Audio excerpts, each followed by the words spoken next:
Assalamualaikum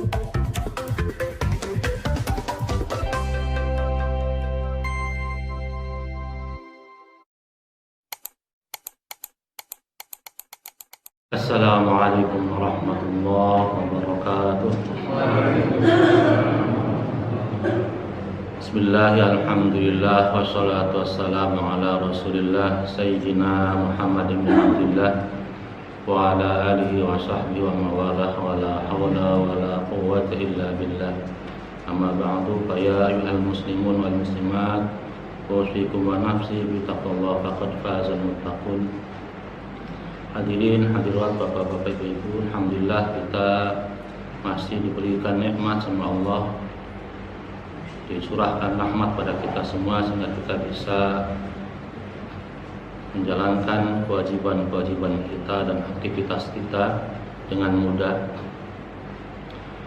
Salawat serta salam mudah-mudahan Allah limpah curahkan kepada junjungan Nabi kita Muhammad sallallahu alaihi wasallam.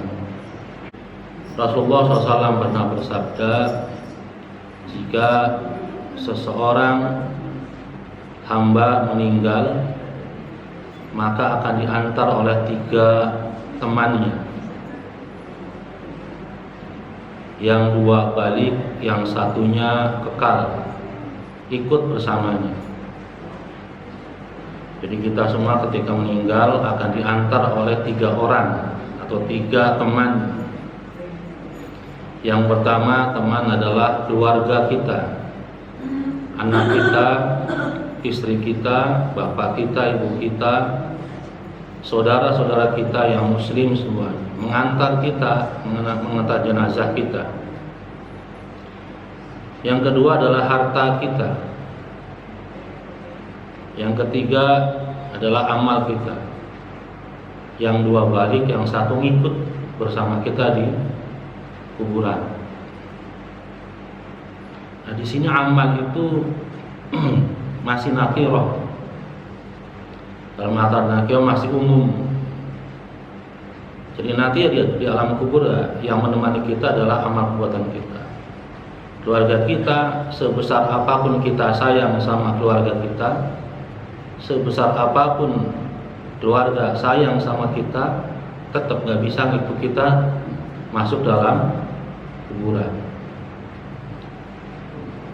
Biar kata ketika masih suami istri mengatakan, subhanallah kamu mati saya mati, cinta kita, cinta saya sebesar gunung, sebesar lautan. Gombalnya begitu. Ketika meninggal ya udah balik lagi.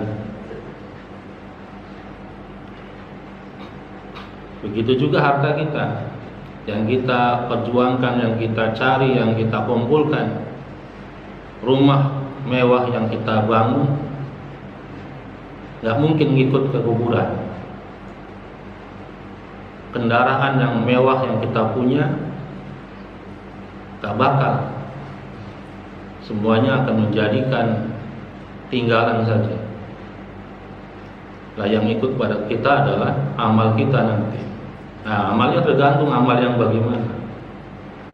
Orang masuk kuburan itu seperti orang yang naik kereta, tujuannya adalah yaumul qiyamah.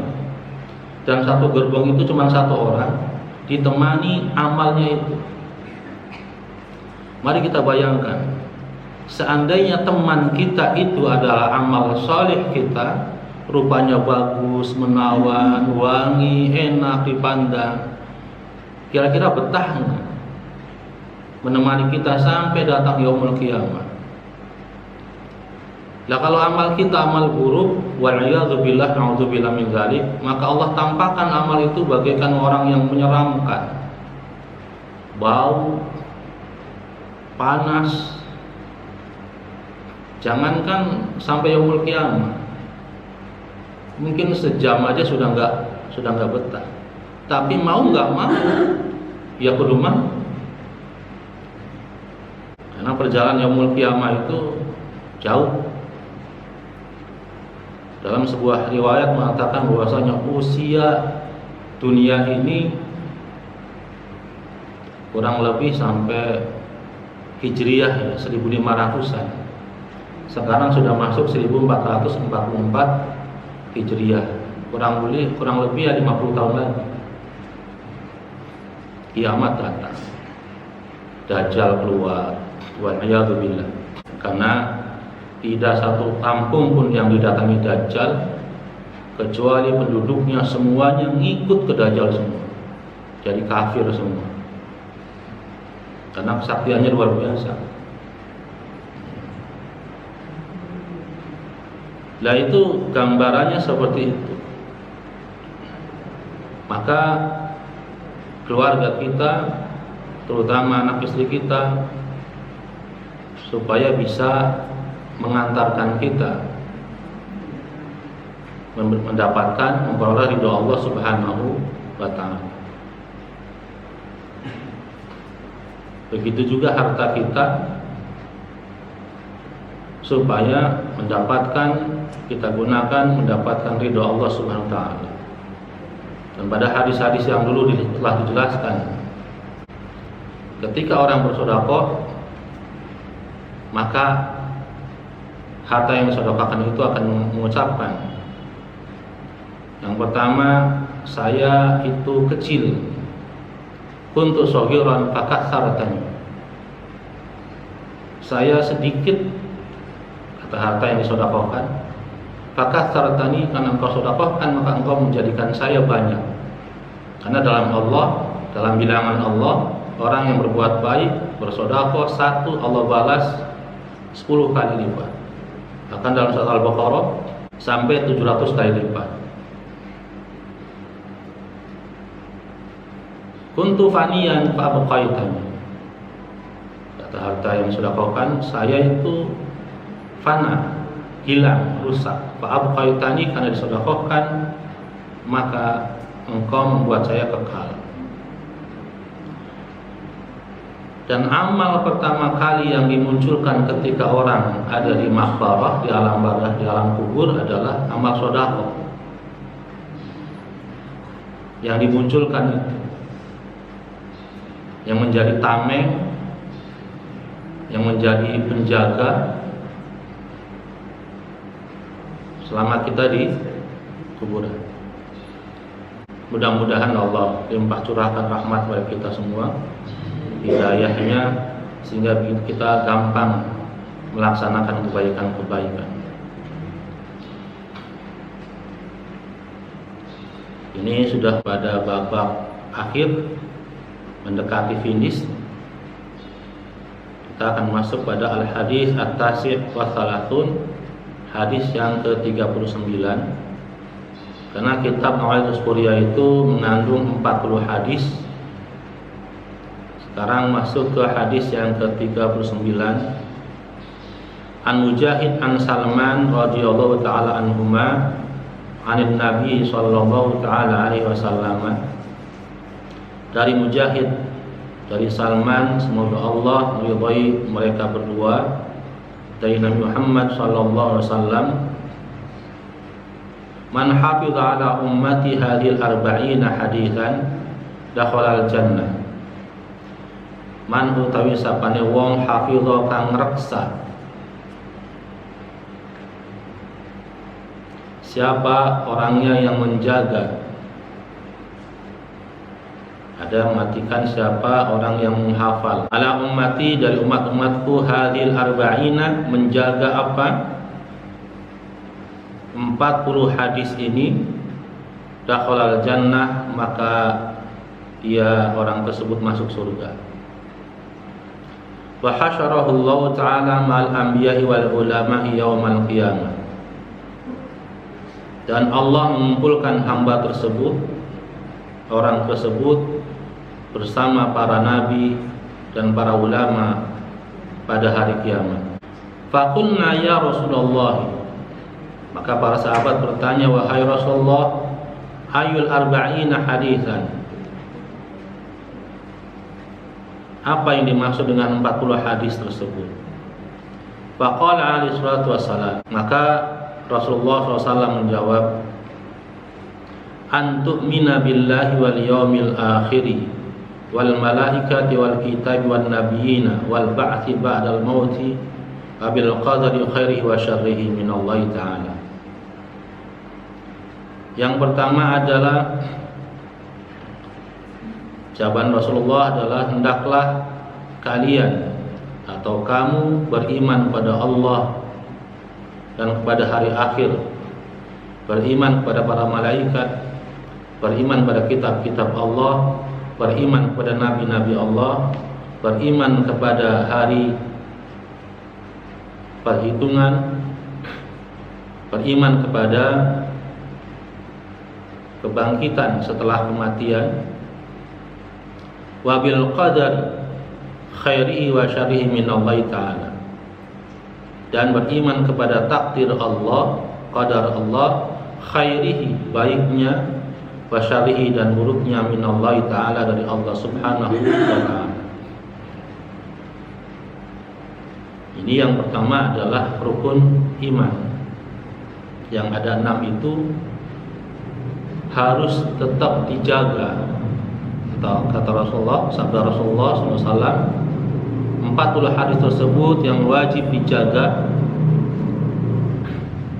sehingga kita berhak masuk surga dan kelak dikumpulkan oleh Allah pada yaumul qiyamah beserta para nabi dan ulama, adalah menjaga iman kita, menjaga rukun iman kita, beriman kepada Allah. Allah itu ada. Yakin seyakin-yakinnya dalam hati Allah itu ada. Adanya Allah harus bisa membuat kita merasa tenang,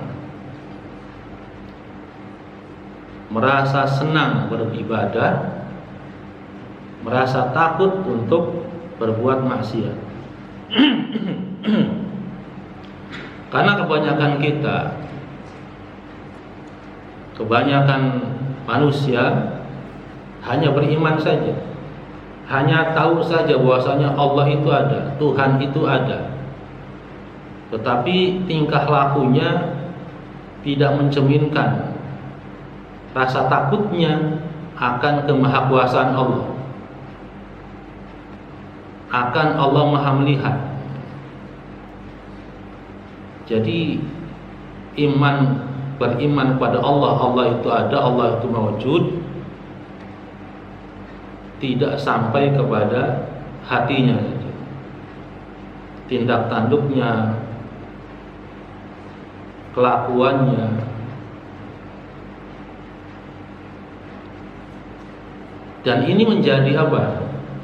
Menjadi ladang, menjadi arena tempat bermainnya iblis, bermainnya setan di daerah ini. Maksudnya apa? Iblis itu, setan itu mengganggunya sampai ke arah iman ini, karena tujuannya itu supaya manusia itu tidak beriman kepada Allah, artinya kafir.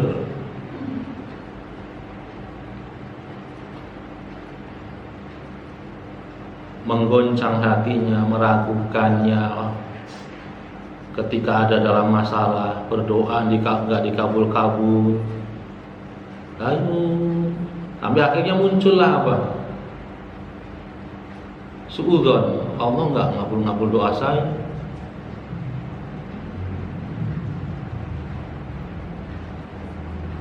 Kenapa ini? Disitulah masuk. Anak saya kalau ngalamin suatu seperti itu, lagi ngaji kadang terbersit tek. Ini kayaknya ayatnya enggak ini nih. Saya langsung ingat ke ayat ini ketika ada ayat ketika nanti di yaumul qiyamah semua orang masuk neraka. Iblis itu pidato. Penduduk neraka, iblis itu pidato, la talumuni walumu anfusakum, ini akhafullah rabbal alamin. Kata iblis di neraka itu, ceramahnya begitu, jangan salahkan saya. Kamu masuk neraka bukan gara-gara saya. Jangan salahkan saya sendiri takut sama Allah. Maka dalam ini ketika menemukan situasi seperti itu, astagfirullah, iblis saja takut. Karena semua yang berbau keraguan yang muncul ketika ngaji, ketika ibadah, saya diterima enggak ibadahnya, saya ini gimana ya, itu pasti dari gangguan setan. Karena subhanallah, dendam iblis itu, dendam setan itu dalam sekali sampai yaumul qiyamah.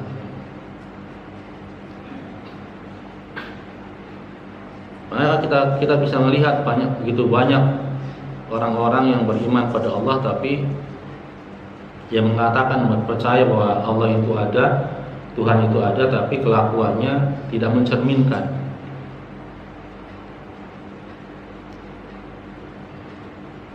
Beriman kepada para malaikat, beriman pada kitab-kitab Allah, beriman pada nabi-nabi Allah, dan beriman bahwasanya ada hari dibangkitkan ba'dal maut, setelah mati. Beriman pada takdir Allah, baiknya dan buruknya. Dan inilah ibadah paling tinggi. Apa itu? Ridho dengan takdir Allah subhanahu wa ta'ala. Itu paling tinggi sekali. Orang ketika sudah menyatakan ridho kepada Allah dengan takdirnya, ketika ridho sudah termasuk di dalamnya adalah ikhlas. Sudah begitu iblis nggak bisa ganggu lagi. Hidupnya tenang. Karena di Al-Quran sudah dijelaskan iblis itu bisa mengganggu, bisa menggoda dari depan, dari belakang, samping, kiri, kanan, atas, bawah, illal mukhlisin, kecuali orang-orang yang ikhlas.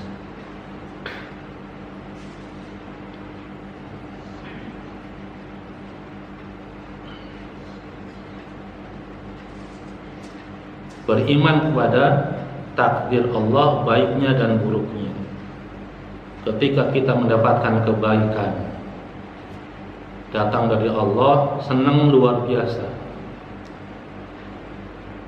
Tapi ketika masalah datang kepada kita, kondisi kita begitu rupa, masih bisa senang gak kira-kira? Masih bisa bahagia nggak kira-kira? Kalau masih bisa, alhamdulillah.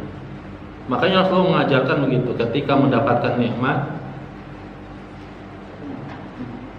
ucapannya adalah alhamdulillahi bi ni'matillahi tatimmus shalihat. Ketika dapat musibah, tetap alhamdulillahi ala kulli hal. Bedanya itu aja. Alhamdulillahi ala kulli hal. Segala puji bagi Allah atas segala keadaan.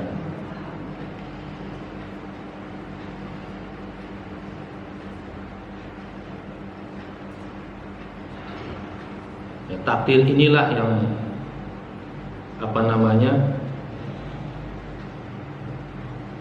harus kita imani,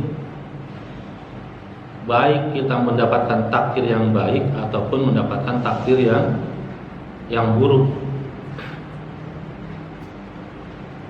Tapi kalau kita melihat ayat Allah yang lain, itu di surat Al-Baqarah ada ayatnya,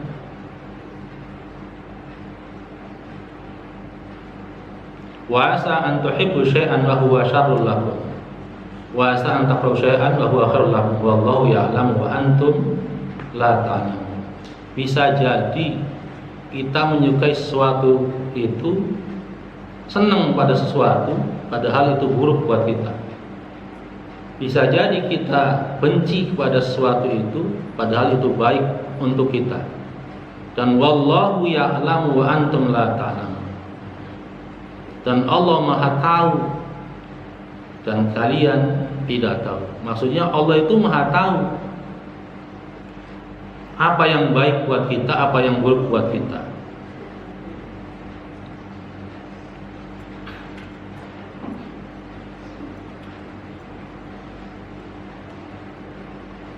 wa tashhada an la ilaha illallah wa anna Muhammadan Rasulullah. Kemudian dari 40 tersebut adalah bersaksi bahwasanya tiada Tuhan yang wajib, yang pantas disembah kecuali Allah Subhanahu wa ta'ala, wa anna Muhammadan Rasulullah, dan bahwasanya Muhammad adalah Rasulullah sallallahu alaihi wasallam. Kalimat inilah yang menjadi alasan.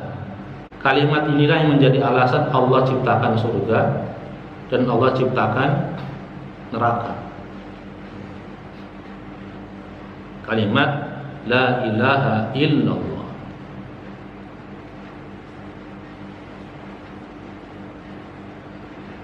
Menjadi alasan kenapa Allah menciptakan surga dan menjadi alasan kenapa Allah menciptakan neraka. Rasulullah bersabda, "Man qala la ilaha illallah dakhalal jannah." Siapa yang mengucapkan la ilaha illallah, maka dia masuk surga. Dan siapa yang ingkar, tidak mau mengucapkan la ilaha illallah, maka pasti dia masuk neraka.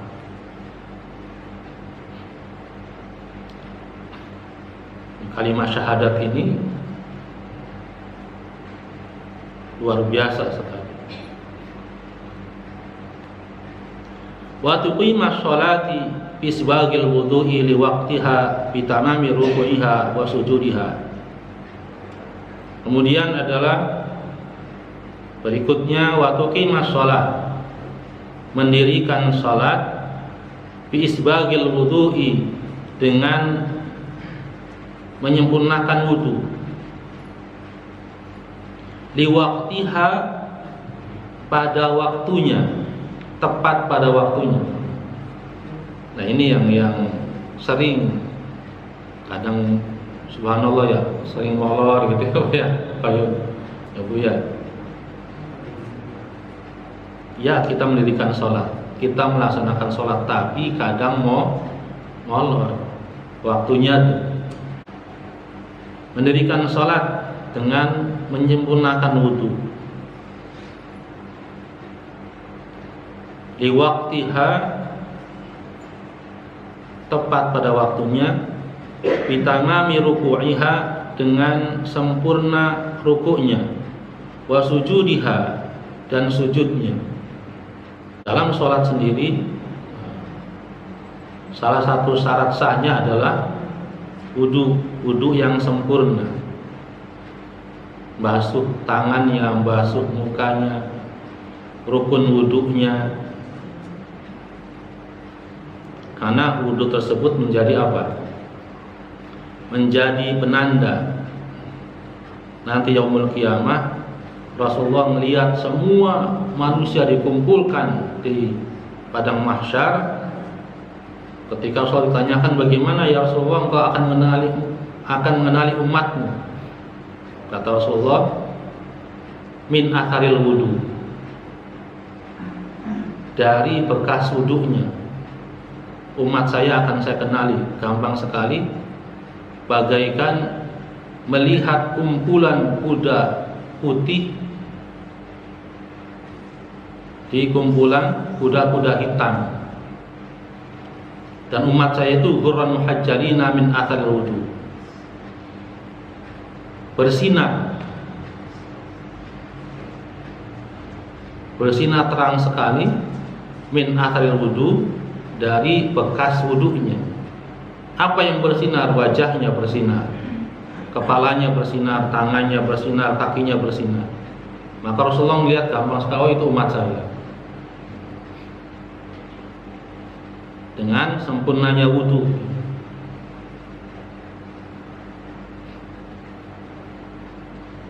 dengan bitamami ruku'iha, dengan rukuknya yang sempurna dan sujudnya yang sempurna. Wa tu'addi zakata bihaqqiha, dan menunaikan zakat dengan haknya. Ya, belajar fikih dulu supaya sempurna. Bagaimana ruku yang sempurna ketika sholat? Tangannya ada di mana, Pak? Ketika ruku tangannya ada di mana? Ada di lutut apa di garis? Tangannya harus diletakkan di lutut yang kuat, didorong lututnya. Kemudian punggungnya kira-kira rata. Jangan sampai tangannya diletakkan di paha atau di bawah lutut garis, nggak sah.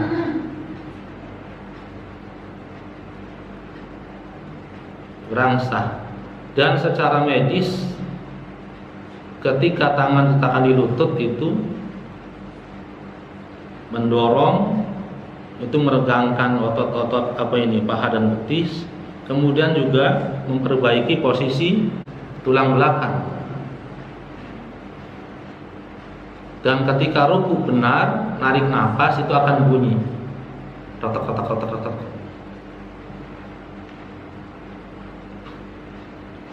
Jadi jangan salah meletakkan tangannya. Kadang orang asal saja, berarti nggak paham manfaatnya. Ruku belum sempat tumakninah. Ruku kemudian tumakninah. Tumakninah itu ditanyakan sama sahabat, tumakninah itu bagaimana Rasulullah? Tumakninah itu minimal kata Rasulullah semua anggotanya siap. Ketika ruku ya semuanya sudah siap semua. Al-i'tidal tumakninah, dan tumakninah sama artinya juga semuanya. Artinya ketika sudah bangun kembali semua posisi sendi-sendinya dalam keadaan i'tidal. Ketika ruku juga sama begitu. Jangan sampai sebelum itu udah bangun lagi. Kadang banyak kita melihat orang ruku belum sempat atau nggak bisa sampai ke situ, nggak bisa sampai kepalanya ke bawah sejajar, baru begini udah bangun. Wa sujudiha, dan sujudnya yang sempurna. Dua kakinya madal,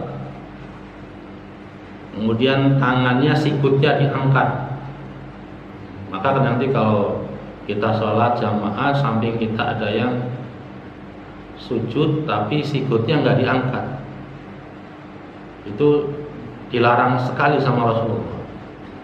Itu bukan cara sujud yang betul. Jadi angkat ininya tuh diangkat, jangan nempel sama dengan karpet. Itu seperti apa kata Rasulullah? Seperti anjing yang lagi dilepor tuh. Sujudnya yang sempurna. Kepalanya, keningnya nempel di sajadah. Kalau bisa hidungnya ngikut hidungnya. Telapak tangannya jangan begini. Ketika sujud usahakan begini. Kemudian diangkat, sikutnya ini diangkat. Jangan bareng-bareng nempel. Kemudian pantatnya diusahakan ditinggikan. Jangan sama. Pantat dengan kepala sama. Namanya bukan sujud, dekem. Bukan sujud, itu namanya dekem. Angkat pantatnya. Ada fadilahnya. Secara sains, secara medis juga ada keutamaannya, ada manfaatnya. Waktu adiyah zakat bihaqiha, dan menunaikan zakat dengan hak-haknya. Zakat itu ada zakat fitrah yang tahunan, kemudian ada zakat mal juga sama, nilainya tahunan juga. Ada zakat tijarah, zakat perniagaan, ada zakat pertanian, Kalau nanam padi panen, kira-kira zakatnya berapa? 1 ton itu berapa? Wa tasuma syahr Ramadhan, dan berpuasa pada bulan Ramadan. Wa tahujjal baita in istaqata ilaihi sabila, dan pergi haji, menunaikan haji bagi yang mampu menuju Baitullah, ilaihi sabila, yang bagi yang mampu menuju Baitullah dalam mengadakan perjalanan, mampu. Dan ini semua adalah perintah Allah. Kemarin sudah dijelaskan, jangan sampai kita bukan melanggar kalau abai atau tidak patuh terhadap perintah Allah. Kalau kita tidak patuh terhadap perintah Allah, posisi kita sama dengan iblis. Sholat nggak mau, bilangnya sholat. Ngapain sholat? Apa gunanya sholat? Bukan Allah merasa bangga, bukan Allah merasa hebat ketika kita sholat. Allah nggak butuh sholat kita, justru kita yang butuh dengan sholat. Kita butuh dengan Allah, karena itu perintah Allah, maka kita sholat.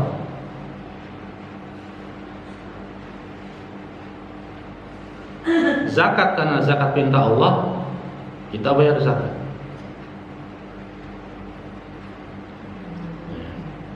Jangan sampai kita ngerasa sholat buat siapa? Padahal ya sholat buat kita sendiri, kembali kepada kita sendiri. Semua amalan yang kita lakukan sama sekali tidak kembalinya tidak kepada Allah, kembalinya semuanya kepada kita semua. Apa saja? Puasa juga sama, pergi haji juga sama. Wa tusalli 12 raka'atan fi kulli yawmin wa lailatin, dan sholat 12 rakaat fi kulli yawmin wa lailatin, setiap hari dan malamnya. Wahia sunnati, dan itu adalah sunnahnya, sunnah saya. Wa salasa raka'atin witran la natrukuha, dan sholat witir 3 rakaat la tatrukuha, jangan sampai ditinggalkan. 12 rakaat sehari semalam itu sholat sunnahnya Rasulullah. Sholat apa itu? Sholat rawatibnya, ditambah witir 3 rakaat. Dulu pernah ada yang nanya, sholat witir itu boleh nggak 2 kali? Sholat witir nggak bisa dilaksanakan 2 kali dalam 1 malam. Nah, ketika ada orang jamaah tarawih, kan biasa ditutup dengan witir. Kalau yang pengen witirnya nanti sama dengan bareng dengan tahajud, nggak usah sholat witir. Nanti witir lagi, nggak bisa. Kenapa nggak bisa? Karena 1 tambah 1 sama dengan 2. Sholat witir 1 rakaat, habis tarawih. Nanti malam bangun lagi sholat witir lagi. Bukan witir namanya, apa jadinya? Jadi genap. Habis tarawih ikut imam sholat witir 3 rakaat. Sholat tahajud lagi, kemudian tutup sholat witir lagi 3 rakaat. 3 tambah 3, 6 jadi genap, bukan witir. Bukan ganjil jadinya. Maka nggak boleh.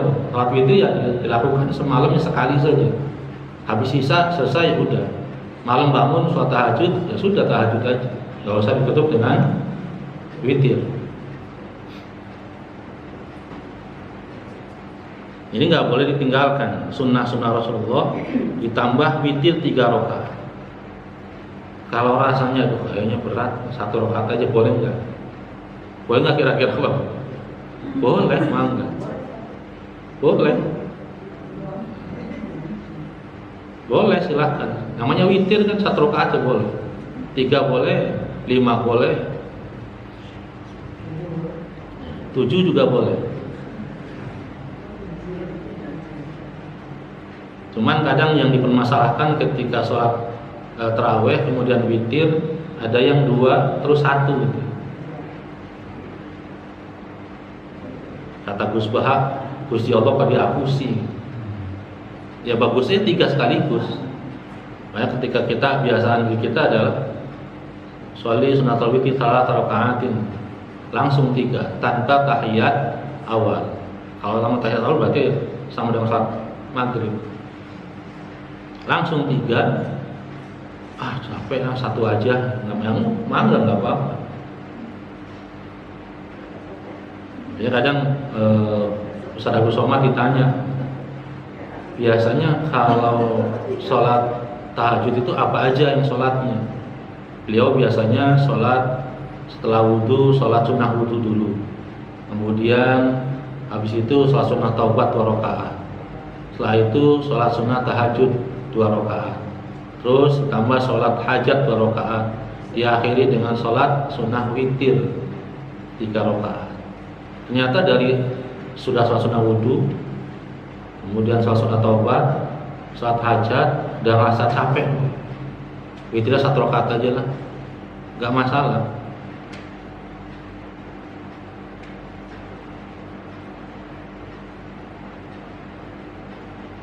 Wala tusyriku billahi syai'an wala ta'si walidayka.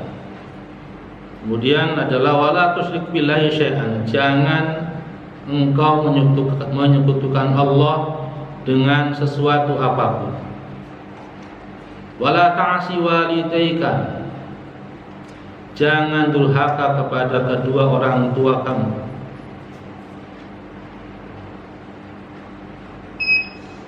Makini wala tusyriku billahi syai'an, jangan menyekutukan Allah dengan apapun. Ini yang benar-benar harus kita waspadai, syirik kepada Allah. Karena ketika ditanyakan orang Yahudi, gemboknya langit itu apa? Gemboknya langit adalah syirik. Maksudnya apa? Semua amal ibadah kita itu nggak bisa naik ke langit kalau ada campuran syiriknya. Kalau kita menyekutukan Allah. Wallahu a'lam bishawab. Kita tutup dengan doa kafaratul majelis. Subhanakallahumma bihamdika asyhadu an la ilaha illa anta astaghfiruka wa atubu ilaik. Subhanakallahumma bihamdika asyhadu an la ilaha illa anta astaghfiruka wa atubu ilaik. Subhanakallahumma bihamdika asyhadu an la ilaha illa anta astaghfiruka wa atubu ilaik. Hadan ya Allah ya ajma'in. Wal 'afwu minkum. Assalamualaikum warahmatullahi wabarakatuh.